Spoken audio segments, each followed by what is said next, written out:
네, 자세한 정가 소식은 최병목 전 월간조선 편집장, 허성무 더불어민주당 전 사무부총장, 신지호 연세대 교수, 그리고 김성환 시사평론가와 함께 다시 알아보도록 하겠습니다. 안녕하십니까? 안녕하세요. 탄핵소추안 드디어 표결 하루 전입니다. 그런데 새누리당의 풍경은 전혀 부드럽지 않았습니다. 친박계와 비박계가 다시 충돌을 했는데요. 지금 의총에서 아마 큰 소리가 났던 모양입니다. 너나 나가라 새누리. 그러니까 네가 나가니 잘 나가라. 나갈 거면 너네가 나가라면서 친박 비박과 서로 삿대질이 있었던 모양입니다. 예, 근데 하와이는 뭐 네가 가라 뭐 영화 친구에서도 나왔는데 이제 네. 친박 비박이 네가 나가라 이겁니다. 네. 그런데 친박이건 비박이건요. 제가 봤을 때는 50% 100%인 게 밖으로 나가갖고 그 뭔가 새로운 걸 만들 용기와 배짱은 없습니다. 그러니까 네. 지금 새누리라고 하는 이게 또 뭐 그 경제적인 자산만 따져도 꽤 되고요. 밖에 나가서 독립적인 깃발로 뭐 하고 싶지는 않고 이거를 내가 접수하겠다 뭐 그런 얘기가 나오는데 지금 말이에요. 비박계 내에서는 내일 탄핵이 조금 여유 있게 통과가 되면은 친박 지도부를 내쫓고 비대위를 이제 비박 중심으로 꾸려갖고 말입니다. 네. 그 중에 친박 중에 말이에요. 몇 명. 김영란법 때도 350 얘기가 나오지 않았습니까? 근데 지금도 친박 중에서 말이에요. 숙청해야 될 사람들 3명이면 누구, 5명이면 네. 누구, 10명이면 누구, 뭐 해갖고 뭐 350 명단이 돈다 뭐 이런 얘기도 있고. 그러니까 서로 이제 이 내일 탄핵 이후에는 네가 나가라 하면서 당권 싸움 또 몰입할 것 같습니다. 근데 네. 이제 문제는 사실은 나갈 경우에 뭐 대안이 있어야 되거든요. 예, 그렇죠. 친박이 나가든 비박이 나가든 나가서 예를 들어서 친박이 나가서 자, 누구를 대선 후보로 할 것이며 정당을 어떻게 만들고 뭐 이런 것들이 계획이 만약 세워져 있다면 그러면 충분히 나갈 수 있다고 생각해요. 네. 그리고 비박도 마찬가지고요. 그렇기 때문에 지금 현재 이 상태에서는 새누리당 친박이든 비박이든 별로 그런 대선 후보가 없지 않습니까? 그러니까 아마 나갈 가능성은 저는 별로 없다고 보는데 네. 만약에 지금 이제 내년 1월 중순이라고 그래야 뭐 한 달 정도 남았습니다, 지금. 네. 한 달 정도 남아서 막 반기문 유엔 사무총장이 들어왔으면 와서 반기문 사무총장이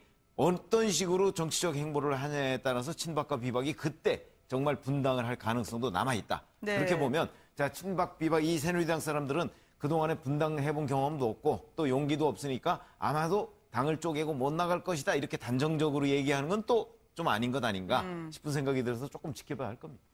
아무래도 막판까지 친박계가 상당한 설득전을 벌였던 것 같습니다. 김무성 전 대표에게 비대위원직 제안했다는 이야기도 들렸고요. 무엇보다 최고위원 간담회에서는요. 마지막 동아줄로 태블릿 PC가 뭔가 좀 의구심이 든다.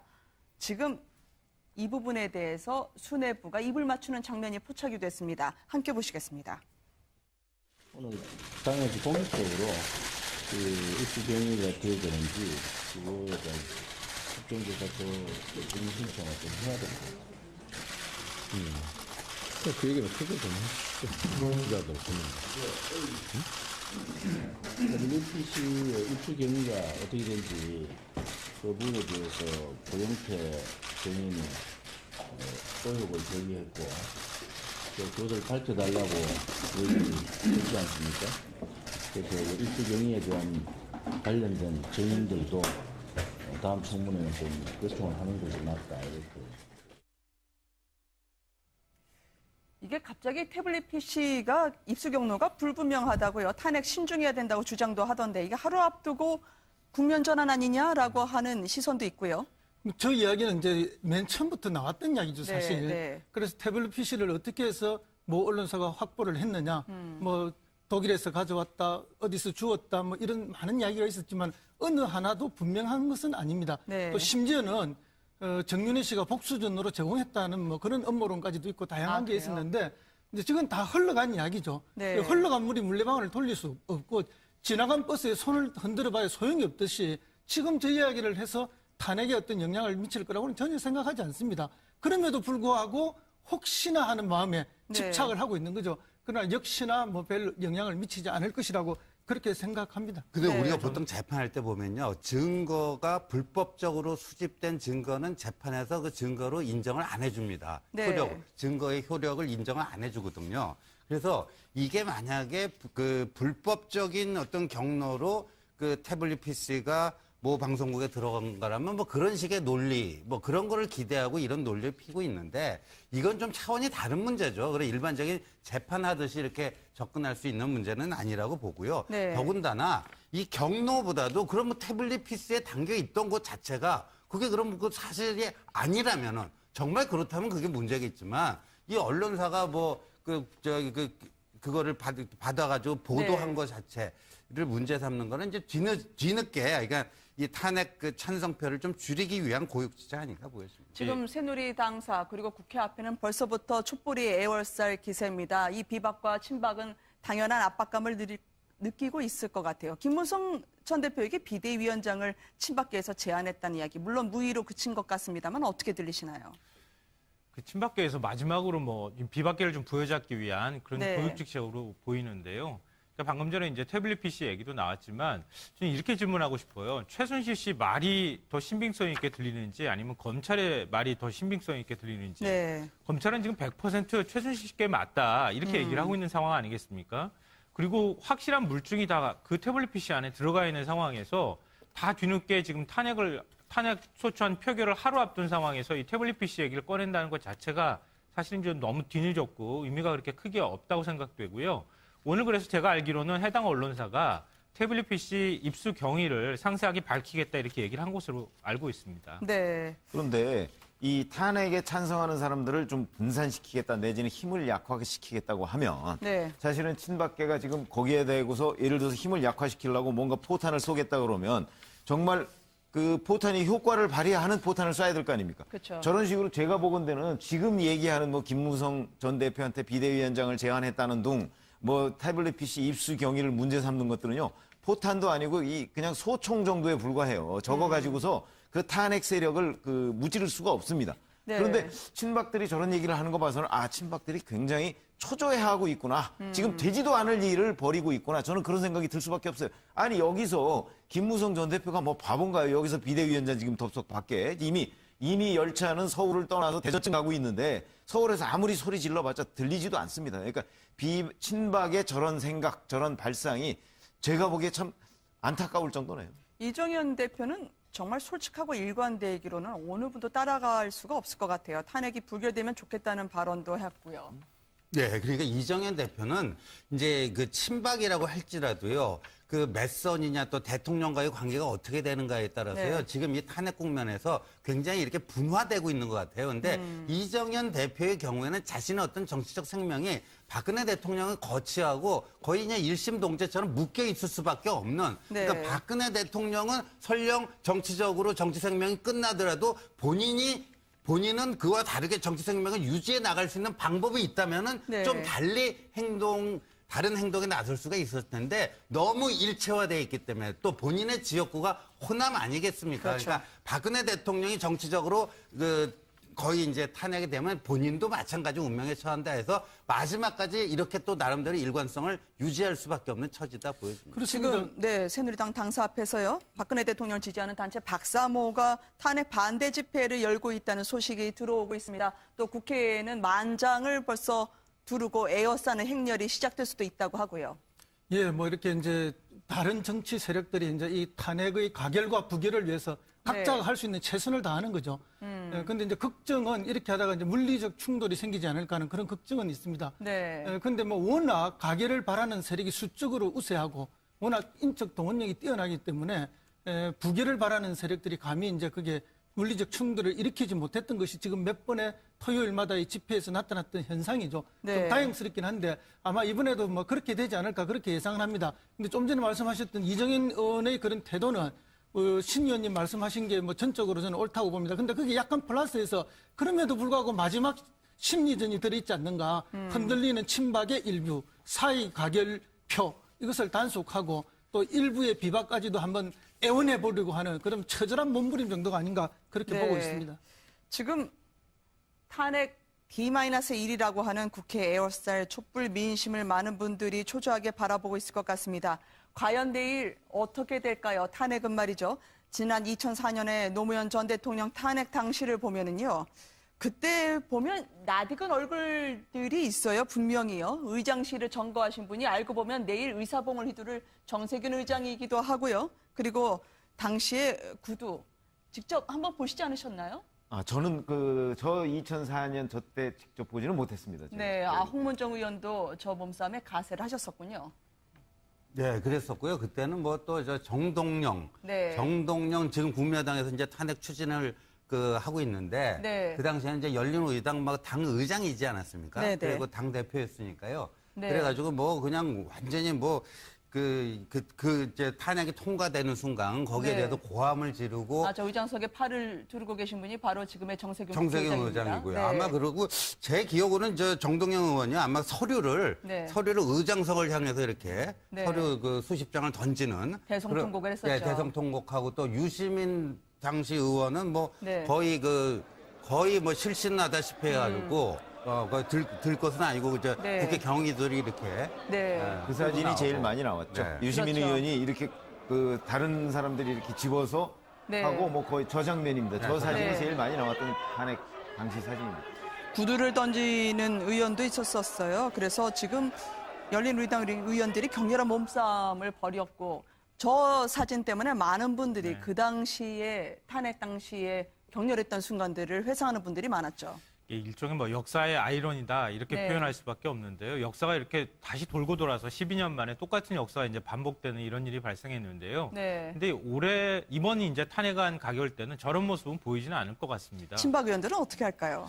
글쎄요, 예측하기는 좀 어려운데요. 아마 네. 제가 생각컨대 조용히 표결에 참여하지 않을까 뭐 이런 생각이 드는데요. 네. 왜냐하면 저 때는 국회가 주도해서 탄핵안을 가결하는 상황이었습니다. 네. 민심이 먼저 나서고 난 다음에 국회가 따라간 상황은 아니었거든요. 네. 그렇기 때문에 그 이후에 후폭풍도 대단히 컸는데요.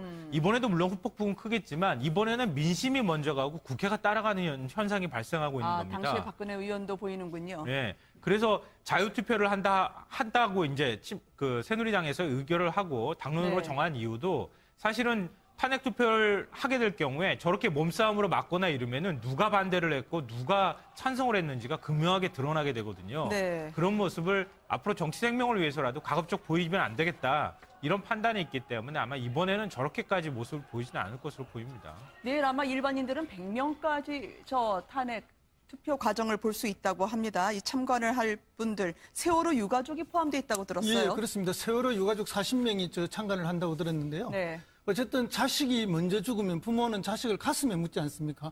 그 가슴에 묻는다는 것은 그 자식을 영원히 간직하고 자식이 가슴 속에 살아있다는 이야기거든요. 네. 그래서 이번에 탄핵하는 그 사유 중에 하나가 세월호 7시간이 들어있습니다. 네. 그렇기 때문에 그 과정을 그 부모들이 반드시 지켜보려 할 것이고 그래서 그것이 이제 당을 통해서 방청석을 배정을 받아서 들어온 것으로 그렇게 알고 있습니다. 네. 그래서 아마 저 순간이 저분들에게는 굉장히 배가 가라앉을 그 순간처럼 처절한 순간으로 아마 기억되지 않을까 그렇게 느껴집니다. 아마 친박 의원들은 일제히 내일 자유표결 방침이긴 하니까 가서 자신이 헌법기관으로서 투표행위에 참가할 것 같긴 한데요.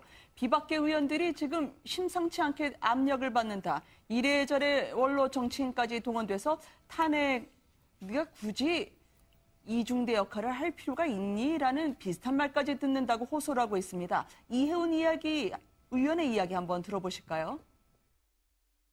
제가 직접 받진 않았지만 그런 얘기를 하시는 분들은 제가 좀 듣기는 했어요. 전화 얘기를 들었는데요. 왔다는 얘기는 못 들었고요. 전화를 받았다는 얘기는 들었어요. 예.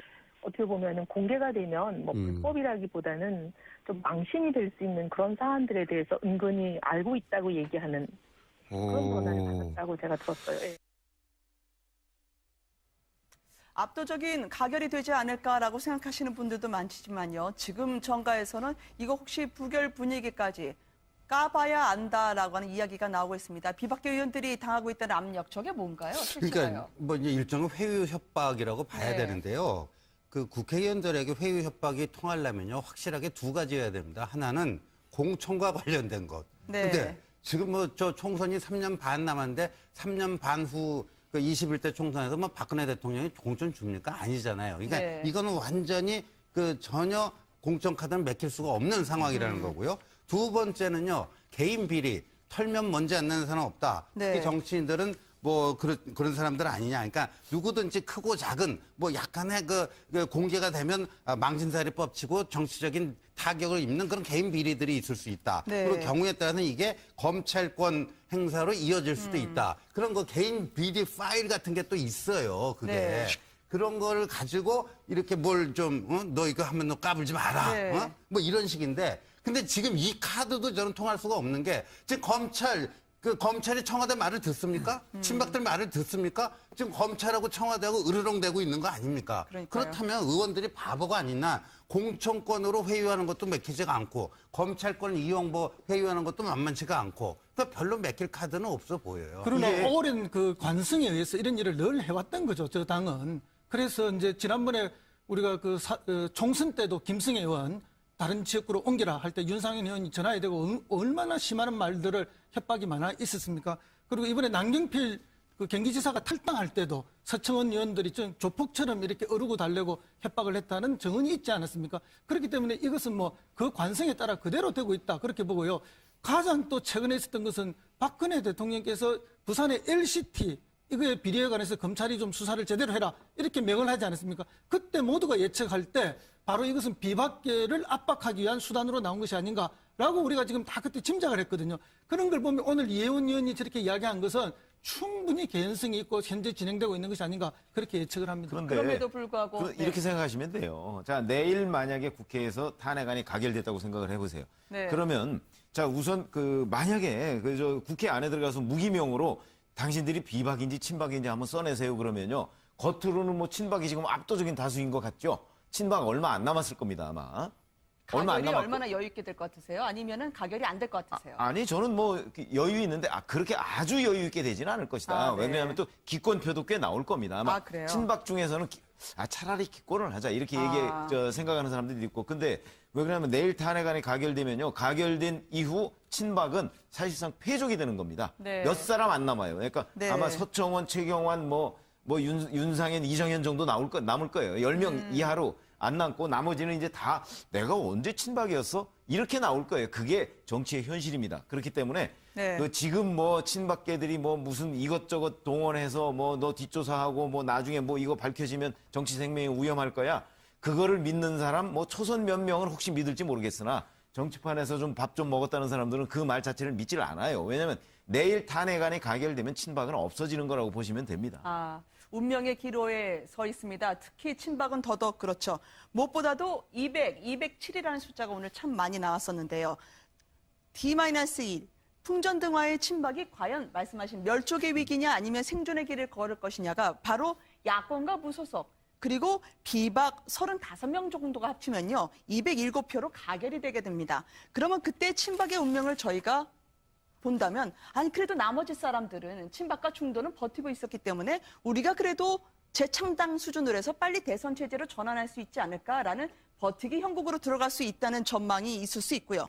만약에 207표 이상, 즉 230표, 250표까지 가결이 여유 있게 된다면 야권 비박 합친 숫자에다가요. 그거는 바로 중도와 친박 의원까지 합류했다는 얘기거든요. 여기서 바로 멸족과 패족 수순이라는 게 있을 수 있다는 전망이 나오고 있습니다. 일단은 내일 탄핵 가결 혹은 부결의 전망을 어떻게 보시나요? 저는 개인적으로 가결될 거라고 보고요. 네. 근데 간당간당하게 가결이 될 경우에는 아마 후폭풍이 만만치는 않을 겁니다. 네. 지금 이제 세력 구도를 통해 가지고 그 표수와 세력 구도의 연관성을 설명을 해주셨는데 그것처럼 야권 내에서도 그러면은 누가 그럼 반대표 던졌느냐 이런 소리도 나올 수도 있을 것 같고요. 이건 정치적 의미로서의 역공을 말씀드리는 건데 그런 의미도 있을 수 있고 친박과 비박 간의 세력 싸움의 관계에서 또 누가 주도권을 잡느냐 이런 부분에 대해서도 굉장히 큰 영향을 미칠 수도 있을 것 같습니다. 네. 근데 저는 이제 그런 생각이 들어요. 우리 예전에 이제 친노, 친이 그리고 지금 친박 이렇게 얘기하지만 다 패족을 넘어서서 멸족의 수순으로 갔습니다. 그러니까 한 권력에 한 사람을 중심으로 해서 권력에 줄을 설 경우에 그게 다 5년마다 한 번씩 이렇게 회전하듯이 이런 현상이 발생하고 있거든요. 네. 만약에 이번에 탄핵안이라고 하는 게 걸려 있어서 그렇지 탄핵안이 걸려 있지 않았다 하더라도 결국은 이런 수순을 밟아갈 수밖에 없는 것이다. 근데 그렇다면 친박이 자신의 어떤 세력을 끝까지 유지하기 위해서 아무리 발버둥치고 싸우려 한다 하더라도 결국 그 수레바퀴 안에 들어가 있어서 그런 신세가 될 수밖에 없는 처지였다. 이렇게밖에 볼 수 없을 것 같아요. 야당은 오늘 일제히 사직 수업까지 내면서 거의 국회가 불탈 각오를 해야 된다라고 박지원 비대위원장, 이제는 원내대표시죠. 이야기를 예, 하더라고요. 그렇습니다. 배수의 진인가요? 예, 배수의 진이고요. 새 야당이 다 마찬가지고 네. 의원총회를 통해서 다 사직서를 쓰는 걸 결의를 했죠. 부결이 그리고 되면 진짜 야당은 어떻게 되는 건가요? 당연히 저는 국회 해산이 의원직 되나요? 사퇴서를 제출하고 네. 저는 광화문에 나오던 국회에서 하던 단식 투쟁 정도는 기본으로 들어갈 거라고 그렇게 봅니다. 그렇게 되면 의회의 그 재적 수가 이미 과반이 완전히 무너져 버리죠. 그럼 네. 의회가 존립 자체가 불가능해져 버립니다. 그렇게 되면 그 이후에 어떤 큰 이변이 일어날 수밖에 없다고 보는데요. 어쨌든 저는 탄핵은 220석을 넘어서 무난하게 잘 될 것이다 이렇게 봅니다. 왜냐하면은 여러 가지 계파들끼리 당끼리의 이런 연관관계가 있지만 궁극적으로는 이건 굉장히 역사적으로 중대한 지금 시점에 놓여 있기 때문에 네. 의원 한 분 한 분의 어떤 정치적 소송이나 계파에 관계없이 매우 신중한 판단과 결정을 할 것이라 봅니다. 그리고 지난 토요일 232만 명이 보여준 국민의 정서를 봤기 때문에 그것이 오히려 더 큰 영향을 미칠 것이고, 그러면 차라리 사의 가결표가 더 많이 있을 것이다 이렇게 보고요. 그리고 실제 각 당이 지금 네. 사실상 인정샷을 다 찍어오게 할 겁니다. 바로 공개하지는 않겠지만, 왠가하면 부결이 됐을 때, 자, 그럼 자기 알리바이를 증명해낼 증거가 있어야 될 거 아닙니까? 아, 너가 배신했다, 누가 배신했다 할 때, 아니다, 나는 했다. 이런 증거들을 뒤늦게라도 내놔야 되기 때문에 서로가 먼저 이 인정샷을 찍어 나오는 그런 경쟁이 오히려 벌어질 가능성이 있다. 아니, 그렇기 근데, 때문에 훨씬 네. 더 가결표가 많을 것이다. 그렇게 봅니다. 아니, 목표는 알겠어요. 근데 법을 만드시는 분들이 그거 인증샷 공개하는 거는 법을 어긋나게 하는 거 아니요, 아닌가요? 바로 공개하는 것이 아니고, 네. 이제 부결이 되었을 때 엄청난 파장이 휘몰아치고 거기에 대한 정치적 책임들을 묻고 이렇게 큰 파장이 있을 때 자신의 알리바이의 증거를 들이대기 위해서 찍어서 자기만 간직하는 수준으로 다 그 정도 행동을 할 것이라 보는 아니, 거죠. 자기만 살자고 국회의원을 하시는 건 아닐 텐데 국회라는 이름으로 책임을 지셔야 될 것 같은데요. 그럼에도 불구하고 의원들의 이게 거의 지금 사실상 명예혁명이지만 혁명적 상황 아닙니까? 네. 이 상황 속에서 자기의 알리바이 정도는 다 준비할 것이라 봅니다.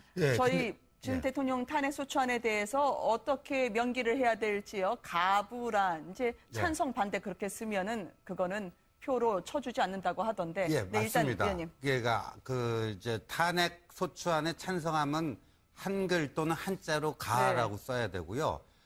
그 탄핵 소추안에 반대하면은 한글 또는 한자로 부라고 써야 되는데 네. 이 부가 이제 아니 불자 밑에 또 입구자를 써야 되거든요. 네. 근데 입구자를 안 써갖고 무효표 처리되는 경우도 있어요. 네. 그리고 과거에 자유당 시대 보면요, 그때는 한글보다도 한자를 썼는데 네. 내가 어디다 그 한자를 모르는 무식한 국회의원이 있어갖고요, 어디다 찍어야 되냐니까 그냥 그 입구자 들어간 데 찍으면 되는데 가자에도 입구자가 있고. 그 부자에도 입구자가 있어. 그래갖고 뭐 네. 틀렸다는 그런 뭐 웃지 못할 얘기도 있고요. 그러니까 청와대는 어떻게 입장을 낼지 궁금하거든요. 청와대는 아마도 이제 탄핵안이 네. 국회에서 이제 의결 결과가 나오면은 네. 아마도 이제 가결이 되면 뭐 이미 밝힌 것처럼 헌법재판소의 그 탄핵 심판에 성실히 응해서 네. 뭐 진실을 밝히겠다 하는 정도의 그 청와대 성명이 나올 수 있지 않겠나 보여집니다. 그러니까 네. 국회에서 만약 탄핵안이 가결되면 그 가결됐다는 게 청와대에 접수가 되거든요. 네. 그 접수되기 전에 사실 박근혜 대통령이 그때까지는 대통령이에요. 그렇습니다. 그러니까 그때까지 입장을 밝히는 것은 이제 대통령으로서의 박근혜 입장이고 네. 청와대 접수가 되면 그때부터 직무가 정지돼요. 그러니까 그다음부터는 대통령으로서의 박근혜 입장은 없는 거예요. 그렇죠. 그렇기 때문에 아마 내일 가결되면 가결된 직후에 혹시 지금 말씀하신 정도로 헌법재판소가 앞으로 이 부분에 관해서 공정하게 심판해 주기를 바란다 정도. 그러니까 뭐 네. 그거는 사실상 뭐 그냥 탄핵 심판을 기다리겠다는 거 이외에 다른 정치적 행위는 할 게 별로 없을 겁니다. 그러면 만약에 가결이 된다면 대통령으로서의 권한 대행을 바로 총리가 직무 하게 정지가 되고요. 되고 그다음에 즉시 황교안 총리가 공식 대통령 권한 대행이 일정을 되는 전혀 거죠. 잡을 수 없으니 네. 과거에 노무현 전 대통령 보면은요 관저에서 생활하시고 그렇죠. 또 그러니까 뭐 책 본관에도 읽으시고 그러더라고요. 그렇죠. 본관에도 못 나오는 거예요. 못 나오고 네. 그냥 관저에 있어가면서 그 심심하시잖아요, 거기서. 네. 그러니까 이제 노무현 대통령의 경우에는 네. 가끔 기자들하고 그 뒷산에 올라가고 아니면 기자들하고 이제 이른바 기사 안 되는 얘기. 네. 그건 이제 기자들하고 할 수는 있는 거 아니겠습니까? 뭐 이런저런 그냥 돌아가는 얘기 뭐 이런 거 하고 등산 가서 이리저리 얘기하고 그러니까 그냥 개인 노무현으로서의 그 일정을 계속 보냈던 것이죠. 이번에도 만약에 그렇게 된다면 박근혜 대통령은 관저에서 네. 뭐 TV를 보시든가 네. 아니면 뭐 산에 가는 건 뭐 별로 그렇게 좋아하시지 않으니까 뭐 하여튼 주로 관저에 그냥 계셔가면서 뭐 또 기자들 만나는 것도 별로 안 좋아하시니까 막 네. 혼자 그 식사하고 뭐 계속 그럴 가능성이 아주 높은 것으로 보입니다. 겉으로만 보면 정과 일정에 큰 차이가 있을까라고 시니컬하게 보진 않았으면 좋겠습니다만 말이죠. 어쨌든 공식적인 일정은 전혀 할 수 없으니 에어포스 1 같은 전용기도 타실 수가 없고요. 어쨌든 헌법재판소의 결정이 날 때까지 지켜봐야 되는 침묵의 시간이 이어질 것으로 예상이 됩니다. 야당은 상대적으로 이번에 국정조사에서요, 여러 수학도 있다고 자평을 했는지 하다 보니까 속칭 오바라고 하는 국민들이 볼 때 꼭 저런 말까지 해야 되느냐는 부분이 나와가지고요, 인상을 찌푸리게 한 적이 있었습니다. 바로 이분의 어제 발언 때문에 그러는데요. 한번 보시겠습니다. 장시호 정인, 제가 미우시죠? 네. 꼭 뵙고 싶었습니다. 네, 저도 이렇게 대면을 하게 돼서 참 인간적으로 미안하다는 생각이 듭니다. 아니 이 엄중한 시국에 지금 증인과 썸을 타냐 이런.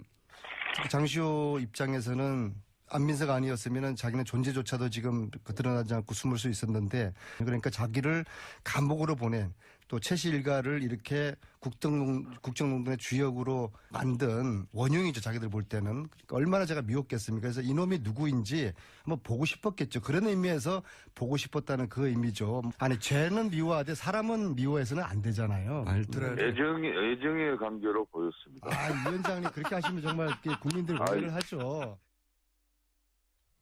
국민들 의견은 그렇습니다. 지금이 웃을 때냐는 거죠. 네, 맞습니다. 뭐 그런 부분에 대해서는 100번 뭐 비판을 받아도 모자람이 없다고 생각을 하는데요. 네. 뭐 지금 이제 설명으로만 보자면 서로 입 꽉 깨물고 서로 레이저를 쏴가면서 웃는 척했다. 뭐 이렇게 네. 지금 얘기가 될 수 있는데요.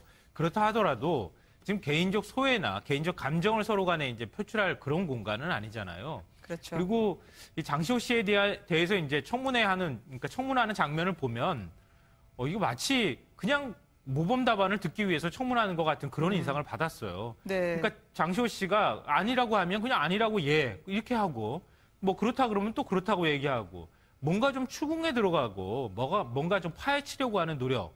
그리고 장시호 씨가 그냥 혼자서 최순실 씨가 이모로서 그냥 지시를 하면 그것만 따라갔느냐, 그건 또 아닐 거거든요. 네. 그러니까 지금 오늘 장시호 씨와 관련돼 있는 여러 의혹들을 네. 좀 파내려고 하는 그런 노력들이 부족했던 것 같습니다. 만평을 보면은요, 최순실 없는 최순실 의자만 혼나는 만평이 실렸습니다. 저 빈 의자 고초를 가하면 뭐 하나요?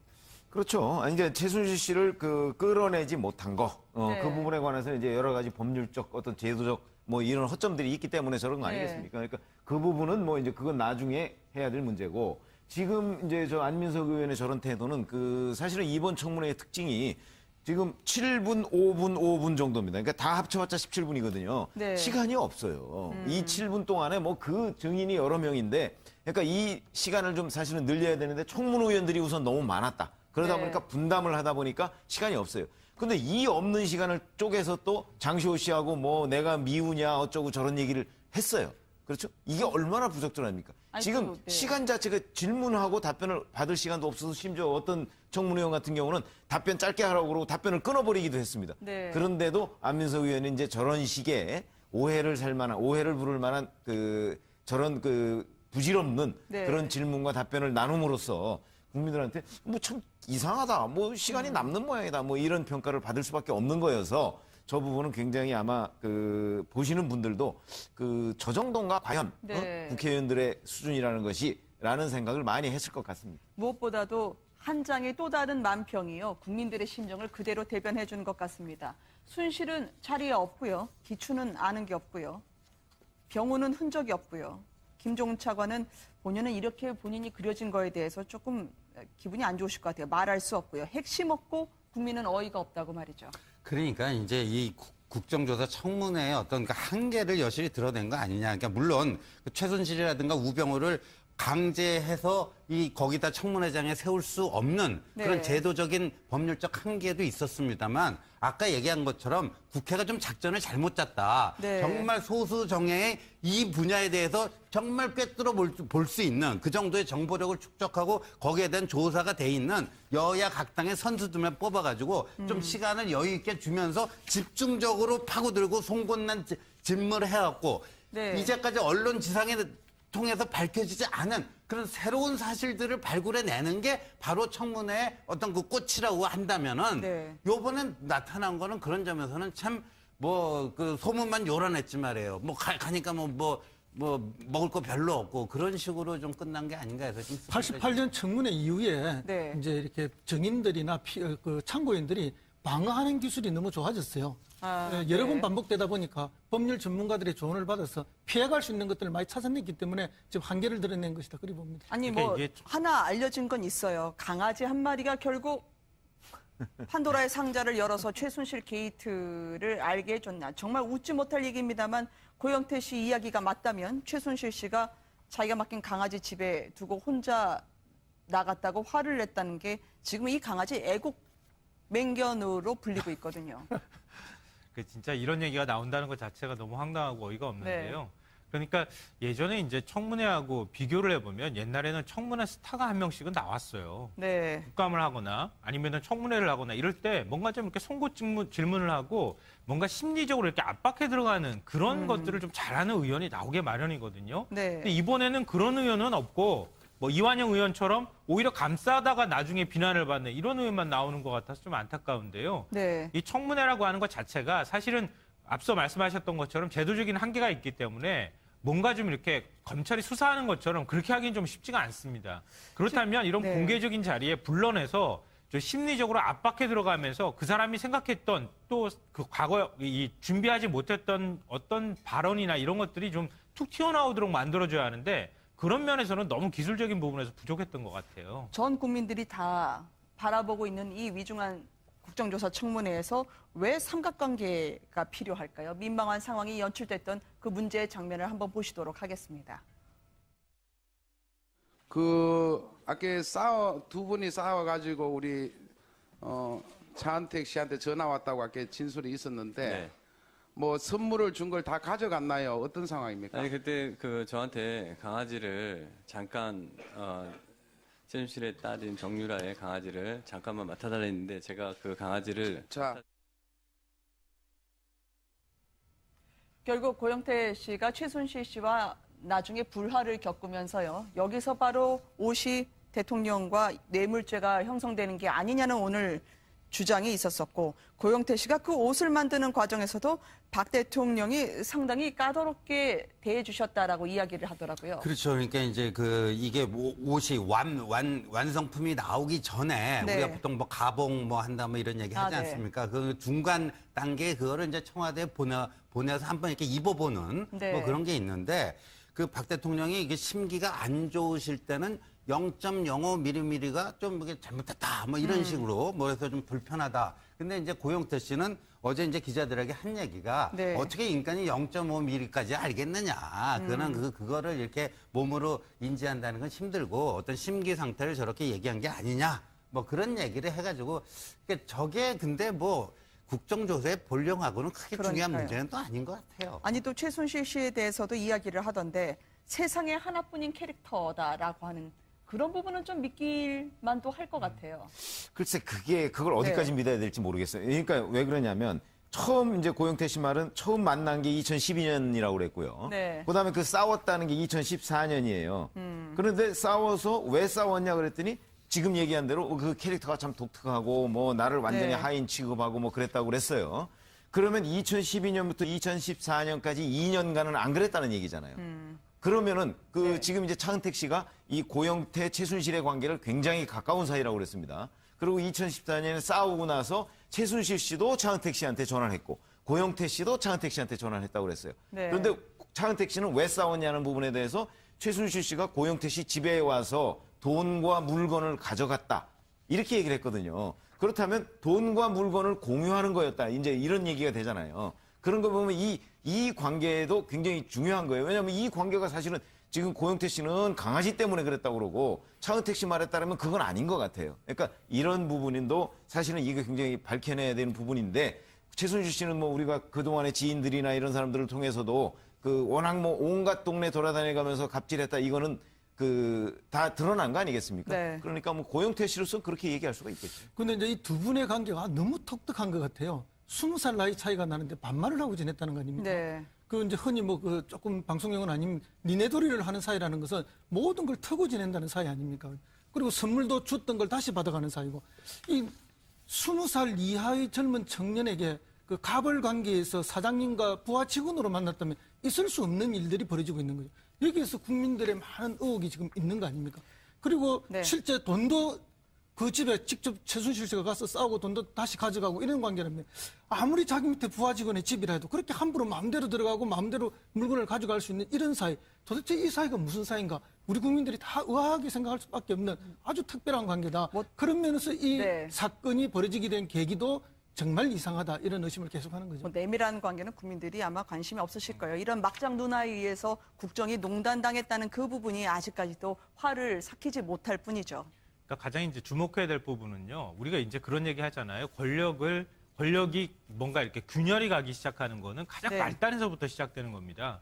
근데 우리 청문회 하는 모습들 보면 알겠지만 고영태 씨 같은 경우가 사실 죄의 어떤 무게로 치면은 뭔가 이렇게 딱히 물을 만한 게 그렇게 많지는 않아요. 네. 결국 그 최순실 씨와 유일하게 기소가 안 됐죠. 네, 최순실 씨하고 고영태 씨하고 연결되는 고리가 사실은 어떤 범죄와 관련된, 그러니까 국정농단과 관련돼 있는 그런 부분하고 연결돼 있는 것이 아닌데도 불구하고 결국 고영태 씨 입을 통해 가지고 가장 말단에 있지만 최순실 씨 근처에 있는 사람을 통해서 결국 지금 국정농단이 하나하나씩 밝혀지는 하나의 계기가 됐다. 네. 이렇게 볼 수 있을 것 같습니다. 그리고 고영태 씨 중에 제일 핵심은 말이에요. 뇌물죄거든요. 가방이 한 30개에서 40개, 네. 50, 100벌. 그러니까 황영철 의원이 계산해 보니까 이게 한 4,500만 원 상당이 네. 된다. 근데 우리가 그 화면을 수도 없이 보지 않았습니까? 최순실이 5만 원짜리 꺼내갖고 주는 거. 근데 영수증 받는 장면은 없습니다. 근데 그렇다면은 오늘 청와대 대변인, 청와대 해명은요. 그 박 대통령이 정당한 대가를 지불했지 최순실이 대리 지불한 게 아니다. 뭐 이렇게 얘기했는데 그럼 그 박 대통령이 그 정당하게 지불했다면 두 가지거든요. 그 청와대 예산 중에서 지불했는지 아니면 박 대통령 개인 돈으로 그 지불했는지 둘 중에 하나인데 청와대 그거면요 영수증 필요 없는 특수활동비라는 게 있는데 네. 그것도요 뭐 가방 3, 40개 사고 말이에요. 뭐 옷 100벌 맞출 정도 그런 식으로는 쓸 수가 없을 거예요 아마. 그게 나중에 그 국회에 알려지면 큰 적이 되니까요. 그렇다면 개인 돈을 최순실 씨한테 건넸다는 이건데 그러면 그거를 좀 입증을 해내야 되고 이게 아마 우리 특검에서 가장 이 부분을 핵심적으로 짚어봐야 되지 않을까 하는 대목입니다. 근데 김재원 전 정무수석이 그 부분에 관해서 얘기한 게 있죠. 대통령이 개인 돈을 주었다 이렇게 얘기를 했는데 그거는 그때는 사실은 이 뭐 옷 100벌 뭐 가방 30, 40개 뭐 이런 얘기가 안 나왔을 때예요. 그렇죠. 그러니까 그거는 저희가 그때 이제 그 TV에서 5만 원짜리를 최순실 씨가 꺼내서 이렇게 준 장면만 나왔을 때 그게 무슨 돈이냐 이걸 가지고 추궁에 들어갔을 때 그렇게 얘기를 했는데 지금은 이제 이게 50, 100벌 뭐 이렇게 되면 액수가 어마어마하게 커졌지 않습니까? 그러니까요. 커졌는데도 청와대는 지금 그렇게 똑같은 얘기를 하고 있는데 과연 정말 그런지 청와대가 그 증거를 내놔야 했는데 내놓을 증거가 아마 별로 없을 가능성이 그렇습니다. 높아요. 증거가 전혀 없을 거고요. 만약에 대통령 본인 개인의 돈을 썼다면은 통장에서 현금을 인출한 흔적이 있을 겁니다. 그렇기 때문에 그건 제가 볼 때 뭐 거의 가능성이 없는 일이고요. 네. 저 돈은 결국은 방금 신 의원님 말씀하셨던 청와대 특수활동비로 지출되었을 가능성이 거의 100%다 이렇게 봅니다. 네. 오늘 네 분의 이야기를 저희가 여기까지 듣도록 하겠습니다. 말씀 감사합니다. 력을 무찌를 수가 없습니다. 네. 그런데 친박들이 저런 얘기를 하는 거 봐서는 친박들이 굉장히 초조해하고 있구나. 지금 되지도 않을 일을 벌이고 있구나. 저는 그런 생각이 들 수밖에 없어요. 아니 여기서 김무성 전 대표가 뭐 바본가요? 여기서 비대위원장 지금 덥석 밖에 이미 열차는 서울을 떠나서 대전쯤 가고 있는데 서울에서 아무리 소리 질러봤자 들리지도 않습니다. 그러니까 친박의 저런 생각, 저런 발상이 제가 보기에 참 안타까울 정도네요. 이정현 대표는 정말 솔직하고 일관되기로는 어느 분도 따라갈 수가 없을 것 같아요. 탄핵이 불결되면 좋겠다는 발언도 했고요. 네, 그러니까 이정현 대표는 이제 그 친박이라고 할지라도요, 그 맷선이냐 또 대통령과의 관계가 어떻게 되는가에 따라서요, 네. 지금 이 탄핵 국면에서 굉장히 이렇게 분화되고 있는 것 같아요. 근데 이정현 대표의 경우에는 자신의 어떤 정치적 생명이 박근혜 대통령을 거치하고 거의 그냥 일심동체처럼 묶여 있을 수밖에 없는, 네. 그러니까 박근혜 대통령은 설령 정치적으로 정치 생명이 끝나더라도 본인은 그와 다르게 정치 생명을 유지해 나갈 수 있는 방법이 있다면은 네. 좀 달리 다른 행동에 나설 수가 있었을 텐데 너무 일체화되어 있기 때문에 또 본인의 지역구가 호남 아니겠습니까? 그렇죠. 그러니까 박근혜 대통령이 정치적으로 거의 이제 탄핵이 되면 본인도 마찬가지 운명에 처한다 해서 마지막까지 이렇게 또 나름대로 일관성을 유지할 수밖에 없는 처지다 보여집니다. 지금 새누리당 당사 앞에서요, 박근혜 대통령을 지지하는 단체 박사모가 탄핵 반대 집회를 열고 있다는 소식이 들어오고 있습니다. 또 국회에는 만장을 벌써 두르고 에어싸는 행렬이 시작될 수도 있다고 하고요. 예, 뭐 이렇게 이제 다른 정치 세력들이 이제 이 탄핵의 가결과 부결을 위해서 각자가 네. 할 수 있는 최선을 다하는 거죠. 근데 이제 걱정은 이렇게 하다가 이제 물리적 충돌이 생기지 않을까 하는 그런 걱정은 있습니다. 네. 근데 뭐 워낙 가결을 바라는 세력이 수적으로 우세하고 워낙 인적 동원력이 뛰어나기 때문에 부결을 바라는 세력들이 감히 이제 그게 물리적 충돌을 일으키지 못했던 것이 지금 몇 번의 토요일마다의 집회에서 나타났던 현상이죠. 네. 좀 다행스럽긴 한데 아마 이번에도 뭐 그렇게 되지 않을까 그렇게 예상을 합니다. 근데 좀 전에 말씀하셨던 이정현 의원의 그런 태도는 신 의원님 말씀하신 게 뭐 전적으로 저는 옳다고 봅니다. 근데 그게 약간 플러스해서 그럼에도 불구하고 마지막 심리전이 들어있지 않는가. 흔들리는 친박의 일부, 사의 가결표 이것을 단속하고 또 일부의 비박까지도 한번 애원해 보려고 하는 그런 처절한 몸부림 정도가 아닌가 그렇게 네. 보고 있습니다. 지금 탄핵 D-1이라고 하는 국회 에어쌀 촛불 민심을 많은 분들이 초조하게 바라보고 있을 것 같습니다. 과연 내일 어떻게 될까요? 탄핵은 말이죠. 지난 2004년에 노무현 전 대통령 탄핵 당시를 보면은요. 그때 보면 낯익은 얼굴들이 있어요. 분명히요. 의장실을 점거하신 분이 알고 보면 내일 의사봉을 휘두를 정세균 의장이기도 하고요. 그리고 당시에 구두 직접 한번 보시지 않으셨나요? 저는 저 2004년 저 때 직접 보지는 못했습니다. 제가. 네, 홍문정 의원도 저 몸싸움에 가세를 하셨었군요. 네, 그랬었고요. 그때는 뭐 또 정동영 지금 국민의당에서 이제 탄핵 추진을 하고 있는데 네. 그 당시에는 이제 열린우리당 당 의장이지 않았습니까? 네, 네. 그리고 당 대표였으니까요. 네. 그래가지고 뭐 그냥 완전히 뭐 이제 탄핵이 통과되는 순간 거기에 네. 대해서 고함을 지르고 저 의장석에 팔을 두르고 계신 분이 바로 지금의 정세균 의장이고요. 네. 아마 그러고 제 기억으로는 정동영 의원이 아마 서류를 의장석을 향해서 이렇게 서류 수십 장을 던지는 대성통곡을 했었죠. 네, 대성통곡하고 또 유시민 당시 의원은 뭐 네. 거의 뭐 실신하다시피 해가지고 들 것은 아니고 국회 경위들이 이렇게 그 사진이 제일 많이 나왔죠. 네. 유시민 그렇죠. 의원이 이렇게 다른 사람들이 이렇게 집어서 네. 하고 뭐 거의 저 장면입니다. 저 사진이 네. 제일 많이 나왔던 탄핵 당시 사진입니다.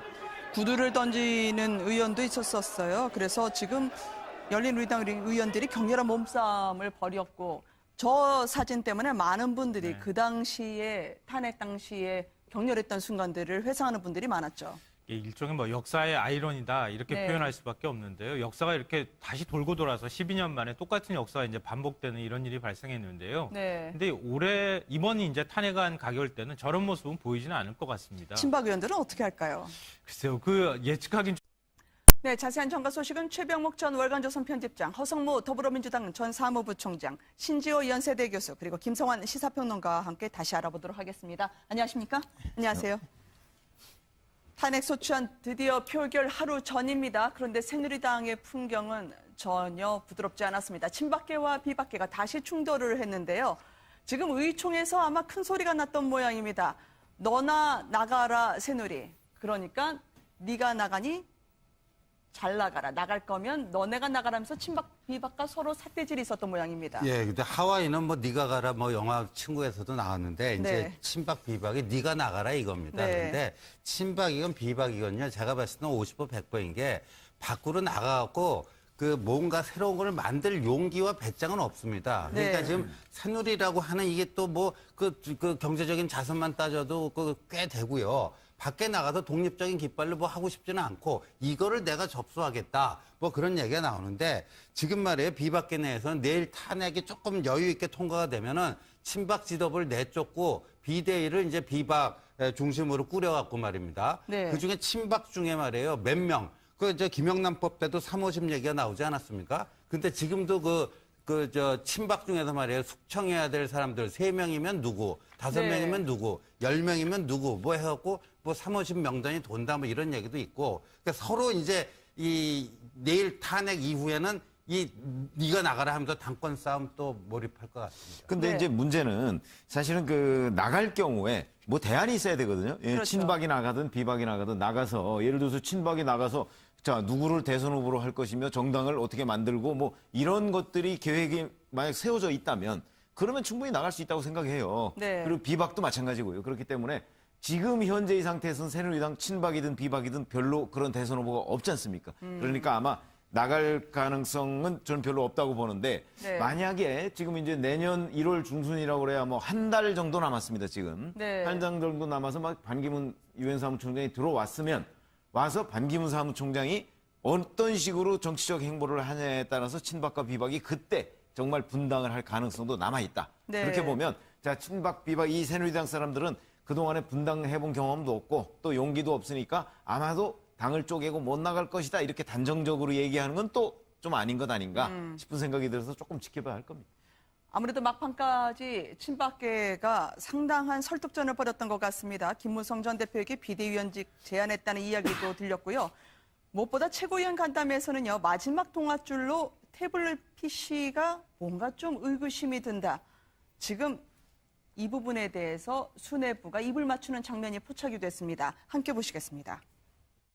오늘 당연히 공식적으로 입수 경위가 어떻게 되는지 그거에 대한 국정조사 정리 신청을 좀 해야 됩니다.